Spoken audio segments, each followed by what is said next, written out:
Alright, let's formally begin with the class today. आज का हमारा ऑब्जेक्टिव है कि आप लोगों ने जो पास पेपर्स के सवालात अटेम्प्ट किए हैं उसकी क्यूरीज वगैरह उसको डिस्कस किया जाए और ज़्यादा से ज़्यादा प्रॉब्लम सॉल्विंग की जाए, सही है, ताकि आप लोग सर्च का टॉपिक बआसानी ख़त्म कर सकें.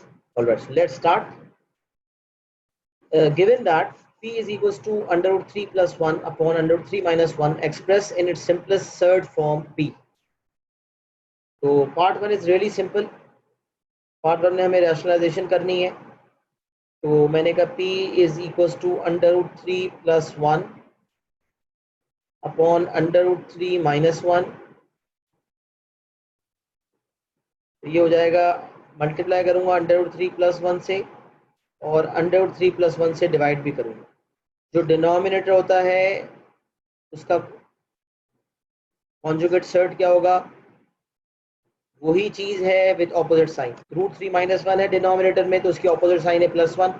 उससे मल्टीप्लाई भी करेंगे, डिवाइड भी करेंगे. अच्छा, न्यूमरेटर्स में मल्टीप्लाई करेंगे तो रूट 3 इंटू रूट 3 मल्टीप्लाई होगा दोनों से. Root 3 into root 3 is 3 plus root 3 into 1 is root 3. फिर 1 को मल्टीप्लाई करेंगे दोनों से तो plus 1 into root 3 is plus root 3, plus 1 into plus 1 is plus 1. और नीचे हमेशा A square minus B square वाली आइडेंटिटी लग जाती है. Root 3 square minus 1 square. तो इस हिसाब से 3 plus 1 is 4, 4 plus 2 root 3 upon root 3 का स्क्वायर है 3 माइनस 1. अच्छा, मुझे देना है सिंपलेस्ट थर्ड फॉर्म. नीचे 2 है, 4 प्लस 2 रूट 3 अपॉन 2. तो यह एक बात याद रखें, when a plus b divided by 2, this means a will also be divided by 2 and b will also be divided by 2. a भी 2 से डिवाइड होगा और b भी 2 से डिवाइड होगा. तो 4 अपॉन, इसको हम मजीद सिंप्लीफाई कैसे कर सकते हैं, हम कहेंगे 4 अपॉन 2 प्लस 2 रूट 3 अपॉन 2. तो यहाँ 2 और 2 कट गया, यहाँ 2 1 ज़ा 2, 2 2 ज़ा 4. तो P का आंसर आ जाएगा 2 plus root 3. P equals to 2 plus root 3. ये हमारा आंसर हो जाएगा. सही है भाई. अच्छा, तो ये पार्ट वन हो गया. पार्ट टू में कह रहा है P माइनस 1 अपॉन P. तो P को हमने सिंपलेस्ट थर्ड फॉर्म में दे दिया है 2 प्लस अंडर रूट 3. उसी को इस्तेमाल करते हैं पार्ट टू में. P minus 1 upon P. अब मैं अगर ओरिजिनल फॉर्म यूज करने जाऊंगा कितना मुश्किल हो जाएगा. तो पार्ट वन में जो सिंप्लीफाइड फॉर्म ली है उसी को यूज कर लेता हूँ. तो P की जगह पे 2 plus under root 3 minus 1 upon P, 1 upon 2 plus under root 3. अच्छा, अभी जो 1 plus 2, 1 upon 2 plus under root 3 अलग है, P अलग है. इसको P माइनस 1 अपॉन P इसको अलग रखते हैं. P एज इट इज रहा माइनस 1 अपॉन P. अच्छा, 1 अपॉन P जो है उसमें 2 प्लस अंडर रूट 3 डिनोमिनेटर में है. तो फिर हमने सीखा है कि अगर सर्ट डिनोमिनेटर में हो तो रैशनलाइज करते हैं. तो 2 माइनस अंडर रूट 3 से मल्टीप्लाई भी करना है और 2 माइनस अंडर रूट 3 से डिवाइड भी करना है. तो यहाँ 2 plus under root 3 as it is रह जाएगा और यहाँ माइनस एज इट इज रहेगा. न्यूमरेटर न्यूमरेटर से मल्टीप्लाई हुआ तो 2 माइनस अंडर रूट 3 और नीचे डिनोमिनेटर में हो जाएगा A square minus B square, जैसा कि हमेशा रैशनलाइजेशन में होता है. 2 plus under root 3 as it is copy minus 2 minus under root 3 upon 2 square is 4, 4 minus 3, क्योंकि square root of 3 whole square is 3, 4 minus 3 is 1. नीचे खत्म हो गया. ये हो जाएगा 2 प्लस अंडर रूट 3 माइनस 2. ये माइनस जब ब्रैकेट से मल्टीप्लाई होगा दोनों साइंस चेंज होंगी. माइनस 2 प्लस अंडर रूट 3, 2 और माइनस 2 कट गए. आंसर आ जाएगा 2 अंडर रूट 3. आंसर क्या आ जाएगा, 2 under root 3. This will be our final answer. Copy कर लें, कॉपी करके बता दीजिएगा.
अच्छा बेटा आगे बढ़ते हैं, क्वेश्चन 8 पार्ट 2 में मसला है।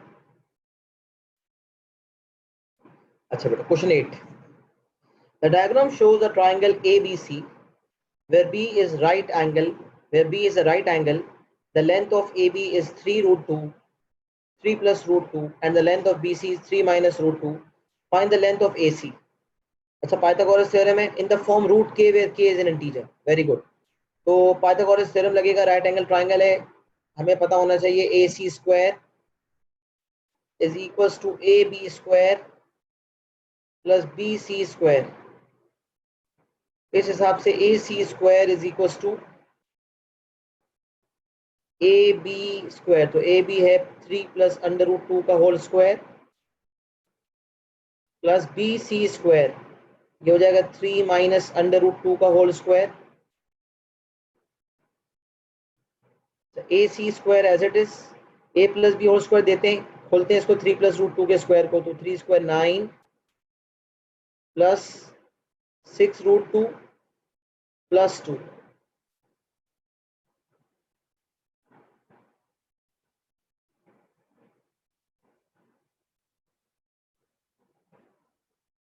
ट्वेंटी टू है आंसर इसका, सही है। चले सही है, मैंने कर लिया, इसको फटाफट कंप्लीट कर दो। 9 minus 6 root 2 plus 2, 6 root 2 cut गए, 9 प्लस 2 11 18, 18 और 22, A C square is 22, A C is equal to under root of 22। तो लेंथ ऑफ AC को इन द फॉर्म रूट के देना था, मैंने रूट 22 दे दिया, where K is an integer. अच्छा के की वैल्यू लिखना जरूरी नहीं है, उसने बोला नहीं है कि वेयर के द वैल्यू ऑफ के इज टू बी स्टेटेड। बहरहाल अगर के लिखना चाहें 22 तो लिख सकते हैं, कोई मसला नहीं है, लेकिन जरूरी नहीं है। AC इक्वल टू रूट 22 पे छोड़ दे तो भी मार्क्स फुल मिलेंगे, क्योंकि उसने यही कहा था कि बस इस फॉर्म में करना है। वेयर द वैल्यू ऑफ के इज टू बी स्टेटेड ऐसी कोई बात उसने नहीं कही। अच्छा ये बात मैंने उस दिन भी टैन राइट एंगल ट्राइंगल के हवाले से कवरेज दी थी। देखिए ये याद रखें, सो का टोआ,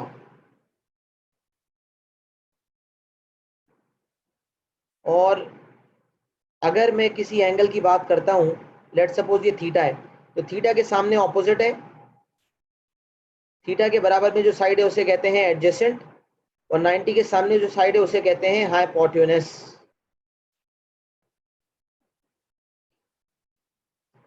और सो का टोआ अगर आप याद रख लें तो आपको ये पता चल जाएगा, सो का मतलब होता है sine theta is equal to opposite upon hypotenuse, cos theta is equal to adjacent upon hypotenuse, और tan theta is equal to opposite upon adjacent. अब यहाँ एग्जामिनर कह रहा है फाइंड tan A। अब सवाल ये पैदा होता है कि एंगल कौन सा वाला लिया जा रहा है, एंगल C वाला भी लिया जा सकता है और A वाला भी। एग्जामिनर ने A वाले एंगल की बात की है, 90 के सामने हमेशा हाइपोटेन्यूस होती है, जिस एंगल की बात की जा रही हो उसके सामने वाली साइड कहलाती है ऑपोजिट। कॉमन सेंस है ना, एंगल के सामने एंगल की ऑपोजिट साइड को ऑपोजिट कहते हैं, और एंगल की जो बराबर वाली साइड है, एडजेसेंट का मतलब भी बराबर में ही होता है। Ali lives adjacent to my home, Ali मेरे बराबर में रहता है, तो थीटा के बराबर में जिस एंगल की बात कर रहे हैं उससे बराबर वाली साइड को एडजेसेंट कहते हैं।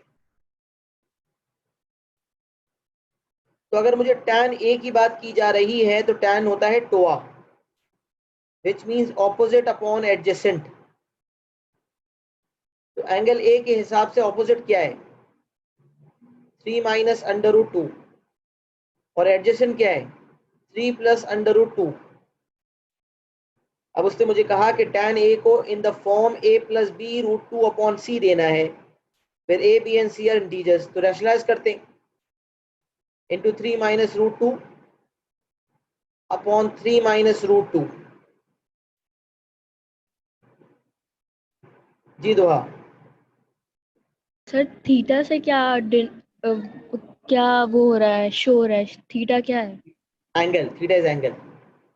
अच्छा थीटा जैसे एक्स होता है, एक्स एंगल होता है, थीटा एंगल होता है, थीटा एंगल को कहते हैं।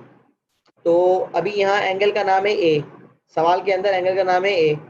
अगर एंगल का नाम सी होता तो सी के हिसाब से 3 प्लस अंडर रूट 2 ऑपोजिट होता, और 3 माइनस अंडर रूट 2 एडजेसेंट होता।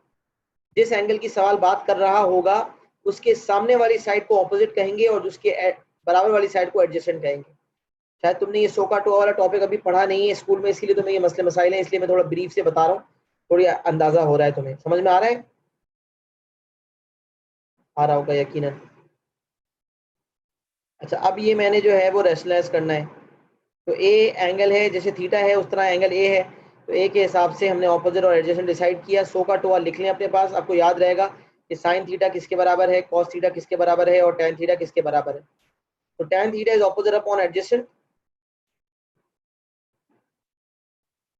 टैन ए, अच्छा ये रेशनलाइज किया तो मल्टीप्लाई और डिवाइड किया, 3 को मल्टीप्लाई करें, 3 इज 9 माइनस 3 रूट 2, फिर माइनस रूट 2 को 3 से करें तो माइनस 3 रूट 2, और minus minus plus root 2 into root 2 is 2 upon denominator में हो जाएगा 3 स्क्वायर माइनस अंडर रूट 2 का होल स्क्वायर। तो यहाँ tan a का आंसर आ जाएगा 9 प्लस 2 11, 11 माइनस 6 रूट 2, और नीचे हो जाएगा 3 स्क्वायर 9, 9 माइनस 2 इज 7। तो ये आंसर आ जाएगा 11 minus 6 root 2 upon 7। tan a का आंसर देना था और मैंने tan a का आंसर दे दिया 11 minus 6 root 2 upon 7, where a b and c are integers। अच्छा, value of a b and c नहीं लिखनी हमें, we do not have to write the value of a and c, a b and c की values लिखनी नहीं है। बहरहाल अगर मुझसे कोई पूछे कि भाई a की वैल्यू क्या है तो मैं कहूंगा a की वैल्यू 11 है, b की वैल्यू क्या है, वहां प्लस b लिखा हुआ था, यहाँ माइनस 6 लिखा हुआ है, इसका मतलब b की वैल्यू नेगेटिव 6 है और c की वैल्यू है 7। जिस फॉर्म में एग्जामिनर ने मांगा था उसी फॉर्म में मैंने दे दिया। जब कोई फॉर्म स्पेसिफाइड हो तो उसी फॉर्म को फॉलो किया करें।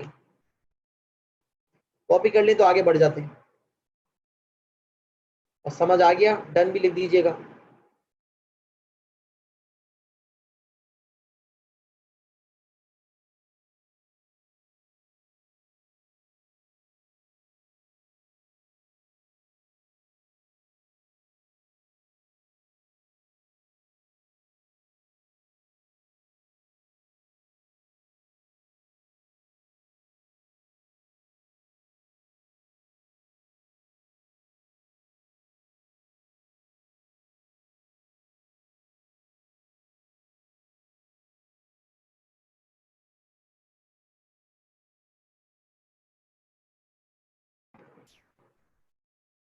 आगे बढ़ते हैं क्वेश्चन 10 की तरफ।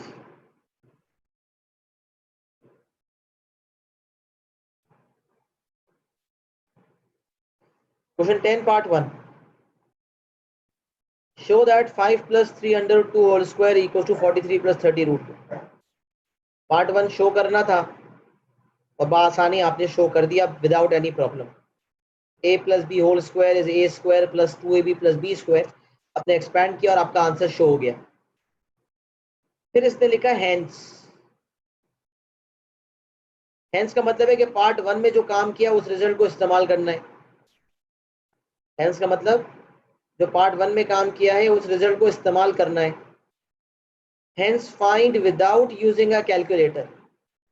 जब ये इसने ये बात रही कह दी तो आप कैलकुलेटर से बहुत ज्यादा दूर रहें। कैलकुलेटर को इस्तेमाल करेंगे तो आप बायस्ड हो जाएंगे, आपको पता भी नहीं चलेगा कि आप कब ऐसा काम कर देंगे जो वो पहचान लेगा। बच्चे कहते हैं सर एग्जामिनर को कैसे पता चलेगा कि मैंने कैलकुलेटर का इस्तेमाल किया है। बेटा अगर आपने कैलकुलेटर का इस्तेमाल किया तो कहीं ना कहीं आपकी वर्किंग में नजर आ जाएगा कि आपने शॉर्टकट इस्तेमाल किया है, आपने पूरे स्टेप शो नहीं किए। जब एग्जामिनर ने कहा विदाउट यूजिंग अ कैलकुलेटर, बराए मेहरबानी कैलकुलेटर को अपनी पहुंच से दूर रखें और हर मुमकिन कोशिश करें कि विदाउट कैलकुलेटर काम करें। सिर्फ और सिर्फ कैलकुलेटर से चेक करना हो तो आप चेक कर सकते हैं, बाकी कोई ज़रूरत नहीं है। अब जब हेंस की बात आई, इसका मतलब ऊपर वाला रिजल्ट का इस्तेमाल करना है। सवाल ये पैदा होता है कि ये रिजल्ट कैसे इस्तेमाल होगा, how to utilise this result. तो 86 प्लस 60 रूट 2 और इसका आंसर देना है a plus B root 2 form में। तो मैं 43 प्लस 30 रूट 2 को कैसे इस्तेमाल करूं?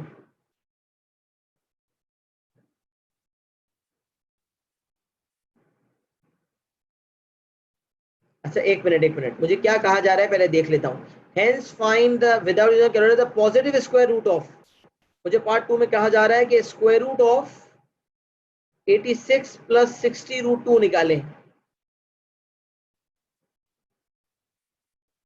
Square root of 86 plus 60 root 2 निकालें। सही है भाई, कैसे निकाला जाए? अच्छा मैं पार्ट 1 के रिजल्ट से एक और बात डिराइव करता हूँ, ये सवाल जरा समझने वाला है, थोड़ा टेक्निकल साइड पर है, बहुत गौर से समझिएगा। जब मैं कहता हूं कि 3 का स्क्वायर 9 है, जब मैं कहता हूं कि 3 का स्क्वायर 9 है, तो फिर ये कहना भी दुरुस्त होगा कि स्क्वायर रूट ऑफ 9 इज 3। मतलब मैंने उल्टा कर दिया, 3 का स्क्वायर जब 9 है तो 9 का स्क्वायर रूट 3 है। इसी तरह अगर मैं कह रहा हूं कि 5 प्लस 3 अंडर रूट 2 का होल स्क्वायर जो है वो 43 प्लस 30 रूट 2 है, तो फिर ये कहना भी दुरुस्त होगा कि 43 प्लस 30 रूट 2 का जब मैं स्क्वायर रूट लूंगा तो वह 5 प्लस 3 रूट 2 के बराबर आएगा। अगर आप देखें तो ये जो मैंने बेसिक बात लिखी है, when a square is b then the square root of b will be equals to a। और एग्जांपल में दिया 3 स्क्वायर 9 है, तो स्क्वायर रूट ऑफ 9 जो है वो 3 होगा। बिल्कुल इसी सोच के तहत, बिल्कुल इसी सोच के तहत अगर 5 प्लस 3 रूट 2 का होल स्क्वायर 43 प्लस 30 रूट 2 है, तो 43 प्लस 30 रूट 2 का जो स्क्वायर रूट है वो 5 प्लस 3 रूट 2 होगा। अच्छा सही है। अब पार्ट 2 में मैं क्या करूं कि मैं पार्ट 1 का रिजल्ट इस्तेमाल कर सकूं, तो मुझे एक ख्याल आया, मैंने कहा स्क्वायर रूट के अंदर अगर मैं 2 कॉमन ले लूं तो ब्रैकेट के अंदर हो जाएगा 43 प्लस 30 रूट 2, और स्क्वायर रूट जब दो नंबर्स पे लग रहा हो, एक रूल है कि square root of A B अगर है तो इसका मतलब स्क्वायर रूट ए पर भी लगेगा और स्क्वायर रूट बी पर भी लगेगा। Square root of A multiply by square root of B, square root दोनों पे लगाया जाएगा। तो इस हिसाब से जब स्क्वायर रूट लग रहा है 2 इंटू 43 प्लस 30 रूट 2 पे, तो मैं स्क्वायर रूट 2 पर भी लगाऊंगा और स्क्वायर रूट लगाऊंगा 43 प्लस 30 रूट 2 पर भी लगाऊंगा। स्क्वायर रूट ऑफ 2 तो एज इट इज रह जाएगा, square root of 43 plus 30 root 2 क्या होगा? तो ये पार्ट 1 से मैंने ये रिजल्ट डिराइव किया है, square root of 43 plus 30 root 2 will be equals to 5 plus 3 root 2, 5 plus 3 root 2, तो रूट 2 बाहर है, 5 प्लस 3 रूट 2 अंदर है, मल्टीप्लाई कर दें तो root 2 into 5 is 5 root 2 plus 3 root 2 multiply by root 2, 3 as it is रहेगा और root 2 into root 2 is 2, 3 2 is 6, 6 plus 5 under root 2, 6 plus 5 under root 2, this will be our final answer। सही है भाई, ये हमारा फाइनल आंसर हो जाएगा 6 plus 5 under root 2। पहले एक्नॉलेजमेंट देख, क्या पार्ट 2 समझ आ गया है?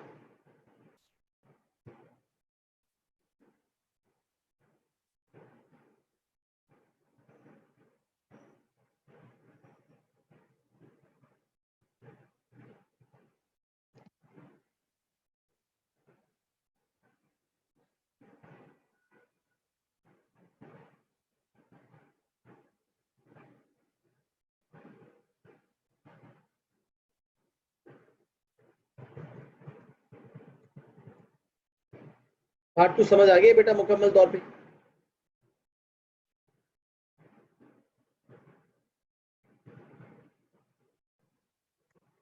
अच्छा बेटा पार्ट 2 हो गया हमारा। पार्ट 2 के बाद पार्ट 3,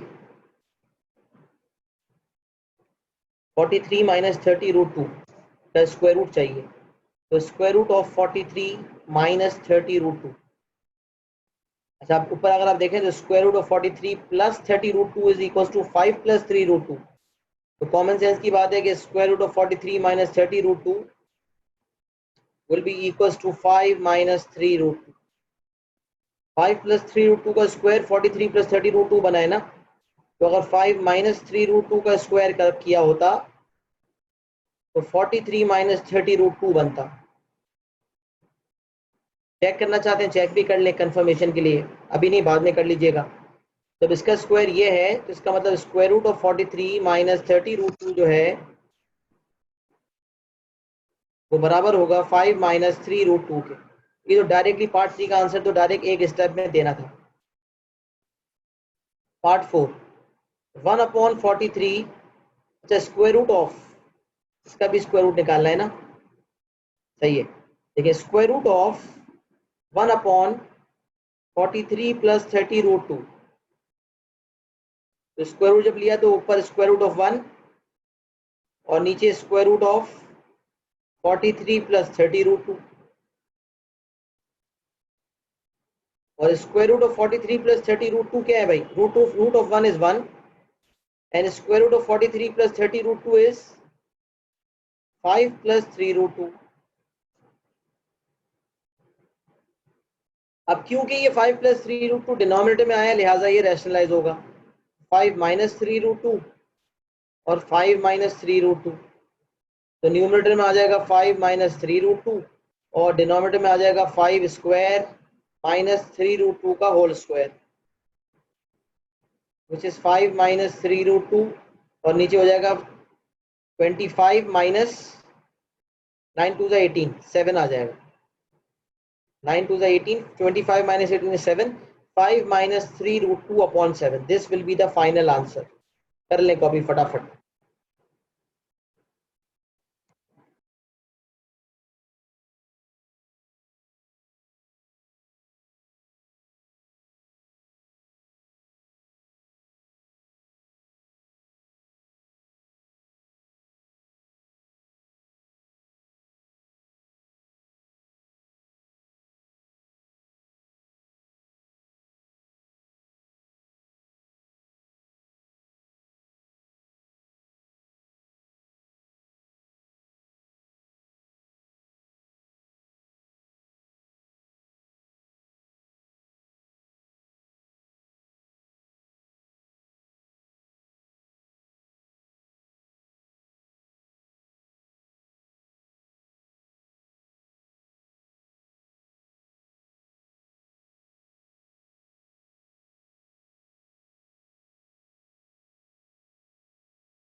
अच्छा बेटा आगे बढ़ते हैं। क्वेश्चन नंबर 14,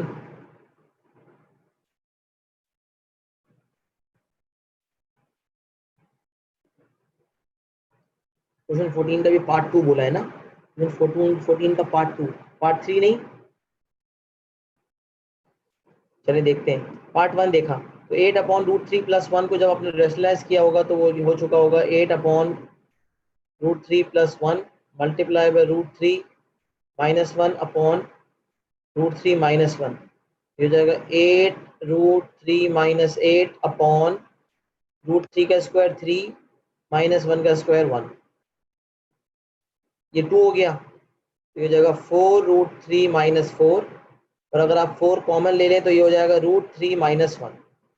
ये भाई सही, इस फॉर्म में इसने 4 कॉमन लेके बताया है तो इसी फॉर्म में हम रखें तो ज़्यादा बेहतर है। So an equilateral triangle has sides of length. An equilateral triangle has sides of length 8 upon root 3 plus 1. तो मैं एक इक्विलेटरल ट्राइंगल बना देता हूँ, एक इक्विलेटरल ट्राइंगल बना लेता हूँ। और इक्विलेटरल ट्राइंगल वो होता है जिसकी तमाम साइड्स बराबर हो।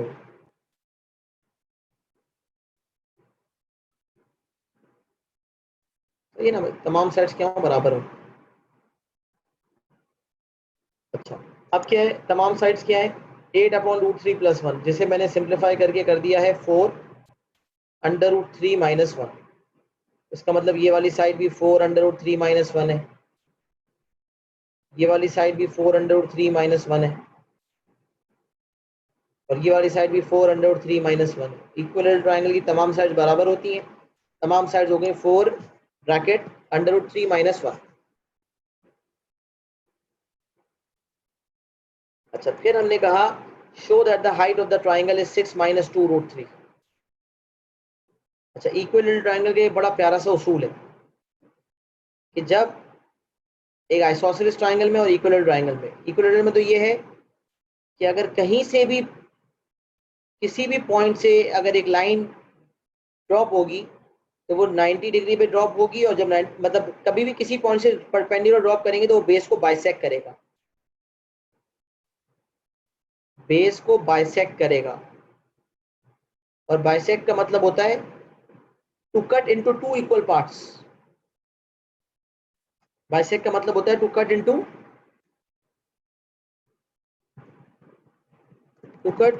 To equal parts.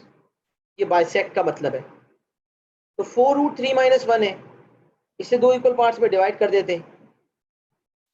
तो 4 रूट 3 माइनस 1 का हाफ कर दें तो ये हो जाएगा 2 ब्रैकेट अंडर रूट 3 माइनस 1, और ये वाली चीज भी हो जाएगी 2 ब्रैकेट अंडर रूट 3 माइनस 1। ये दो हिस्से में मैंने डिवाइड कर दिया, 2 अंडर रूट 3 माइनस 1 को, 4 अंडर रूट 3 माइनस 1 को दो हिस्सों में डिवाइड कर दिया। अच्छा, अब ये राइट एंगल ट्राइंगल बन गया, मुझे चाहिए हाइट। अब दो राइट एंगल ट्राइंगल्स बने हुए हैं, जब इक्विलेटरल ट्राइंगल में मैंने लाइन ड्रॉप की तो दो राइट एंगल ट्राइंगल्स बन गए। किसी भी एक राइट एंगल ट्राइंगल को ले लें, दो राइट एंगल ट्राइंगल्स बन गए, किसी भी एक राइट एंगल ट्राइंगल को ले लें।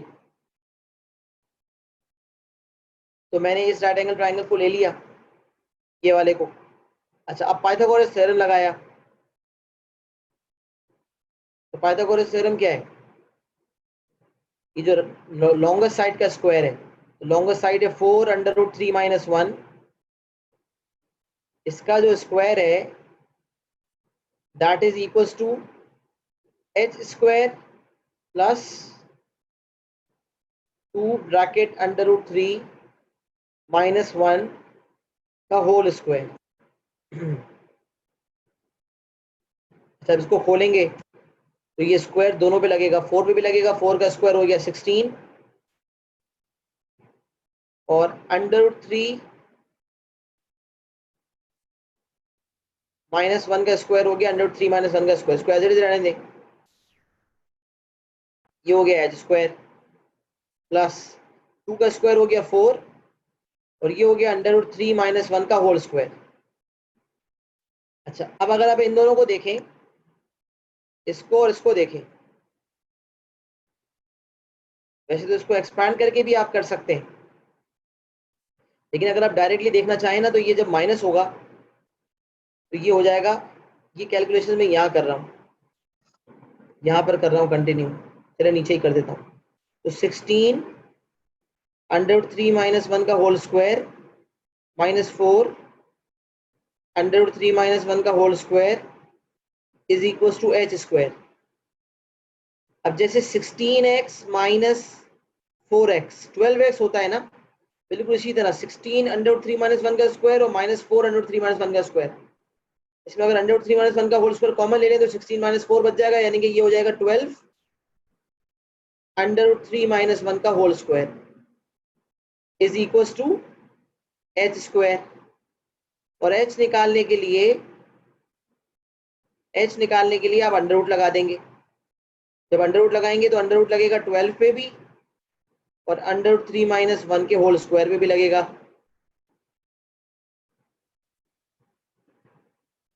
तो यहाँ स्क्वायर और ये जो, अच्छा 12 पे स्क्वायर रूट लगा दिया और स्क्वायर रूट लगा रूट 3 माइनस 1 के होल स्क्वायर पे,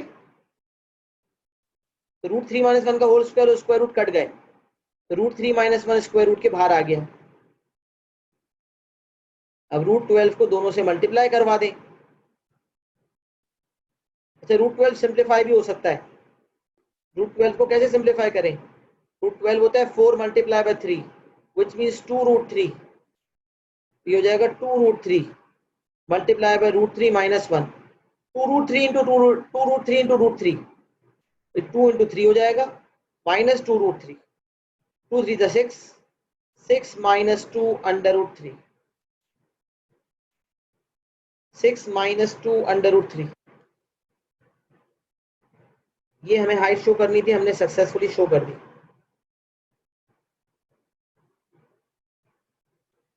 कर लें, इसे भी कॉपी कर लें।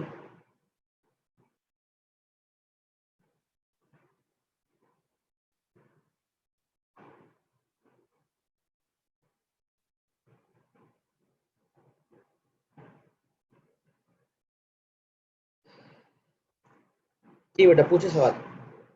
सर जहाँ आपने इस इक्विलेटरल ट्रायंगल के बीच में सेंटर में लाइन लगा के इससे दो अलग अलग ट्रायंगल्स दिखाए, तो यहाँ जो बेस वाला साइड है ये 4 इंटू रूट 3 माइनस 1 था, इसको हाफ कैसे किया? 4 इंटू रूट 3 माइनस 1, ये जो इसको बेस हाफ थी करने, इसे हाफ इसको कैसे किया? इसे डिवाइड बाय 2 कर दें। हाफ इसलिए किया क्योंकि मैंने कहा था ना इक्विलेटरल ट्रायंगल में हाफ होता है। ये तो बात समझ आ गई कि हाफ होता है। हाफ करने के लिए डिवाइड बाय 2 कर दें। 2 1 सही। 2, 2 2 4, 2 अंडर रूट 3 माइनस 1 हो गया। सही है, सही। बाकी क्लियर है? सही है।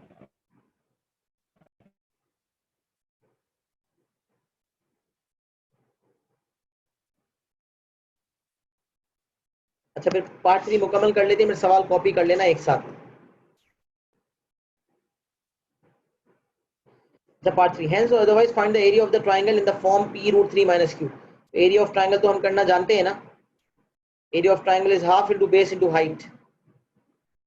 राइट एंगल ट्राइंगल हो तो half into base into height, मतलब अगर राइट 90 बन रहा है तो हाइट तो हमारे पास आई चुकी है और बेस भी हमारे पास है, तो बेस क्या है? तो बेस हमारे पास है, हमारी जो बेस है वो है 4 ब्रैकेट अंडर रूट 3 माइनस 1 और जो हमारी हाइट है वो आई है 6 माइनस 2 अंडर रूट 3। सही है, तो ये 4 2 1 2 2 2 4, एरिया इज इक्वल टू 2 और ये रूट 3 माइनस 1 और 6 माइनस 2 रूट 3 को मल्टीप्लाई कर दें, तो root 3 multiply by 6 root 3, root 3 multiply by minus 2 root 3, minus 2 into 3, फिर minus 1 into 6 is minus 6 and minus 1 into minus 2 root 3 is plus 2 root 3। Simplify 2 बाहर रहने दें, 6 रूट 3 प्लस 2 रूट 3 8 रूट 3 और minus 6 minus 6 minus 12, multiply कर दें 16 root 3 minus 24, तो area आ गया 16 under root 3 minus 24। Where p and q integers लिखने नहीं है, सिर्फ इस फॉर्म में करना था, इस फॉर्म में कर दिया, लेकिन फिर भी p की वैल्यू अगर पूछी जाए तो बताएंगे p is 16 and q is 24। p is 16 and q is 24 अगर पूछा जाता तो।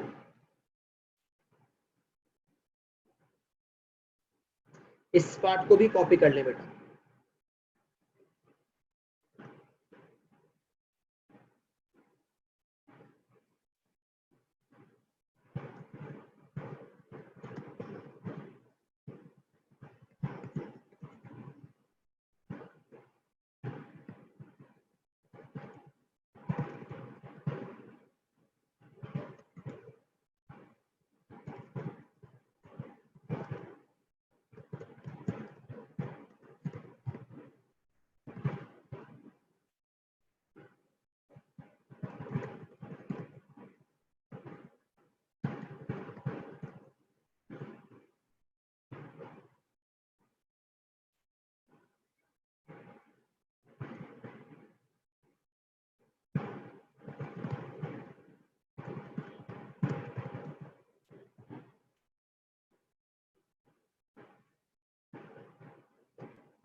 अच्छा बेटा, जो रिमेनिंग प्रॉब्लम आपकी बची हैं उसको जो है वो दोबारा से ट्राई कीजिएगा। जो सवालात, जो प्रॉब्लम्स आज सॉल्व हुई हैं उससे भी दोबारा करें, ताकि एक दफ़ा कॉन्सेप्ट इन्हांस हो जाए। और जो प्रॉब्लम्स, जो क्यूरीज जो हैं अनसॉल्व रह गई आज की क्लास में, उससे भी दोबारा से ट्राई करें। हो सकता है वो प्रॉब्लम दोबारा सॉल्व हो जाए। और जितने सवालात सर्च के मौजूद थे आपके पास, तो तमाम सवालात को मुकम्मल करें। जितनी भी प्रॉब्लम्स हो रिमेनिंग, उसे इंशाल्लाह ले आइएगा नेक्स्ट क्लास में। नेक्स्ट क्लास में उसे इंशाल्लाह वाइंड अप कर देंगे। आज के लिए इतना ही रखते हैं, मिलते हैं अगली क्लास में। तब तक के लिए अपना बहुत ख्याल रखिएगा। अल्लाह हाफिज़।